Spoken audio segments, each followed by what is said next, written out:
ঢাকা থেকে কাঠমান্ডুগামী বিমান বাংলাদেশ এয়ারলাইন্সের একটি ফ্লাইটে বোমা থাকার গুজব ছড়িয়ে সৃষ্টি করা হয় চরম আতঙ্ক ও নিরাপত্তা সংকট।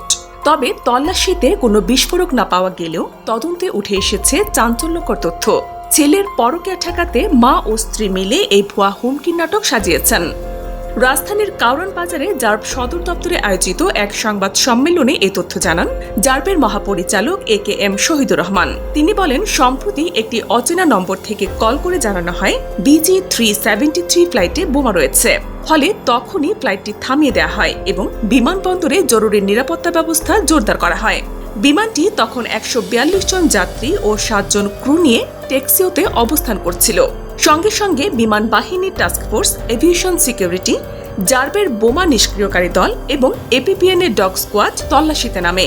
সব যাত্রীকে নিরাপদে সরিয়ে স্ক্রিনিং করে লাউঞ্জে নেওয়া হয়। দীর্ঘ তল্লাশির পর রাত 7:58 ফ্লাইটটিকে ক্লিয়ার ঘোষণা করা হয়।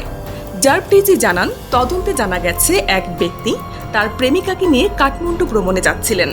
বিষয়টি জানতে পেরে তার স্ত্রী ও মা পরিকল্পনা করে ছেলেকে এই সফর থেকে বিরত রাখার। পরে ছেলের এক বন্ধুর মাধ্যমে ফ্লাইট তথ্য জেনে মা নিজেই এয়ার ট্রাফিক কন্ট্রোলকে ফোন করে বোমা হুমকি দেন।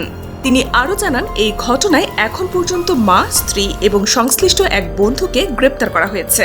বিষয়টি তদন্তাধীন এবং তাদের বিরুদ্ধে আইনগত ব্যবস্থা নেওয়া হচ্ছে। উল্লেখ্য, এমন কর্মকাণ্ড শুধুমাত্র একটি পারিবারিক বিরোধের কারণে 149 জন মানুষের জীবনকে ঝুঁকির মুখে ফেলে দেয়। এই ঘটনায় বিমানবন্দর কর্তৃপক্ষ ও আইনশৃঙ্খলা বাহিনীর তৎপরতা প্রশংসার দাবি রাখে, যাদের তাৎক্ষণিক পদক্ষেপের ফলে বড় ধরনের দুর্ঘটনা এড়ানো যায়।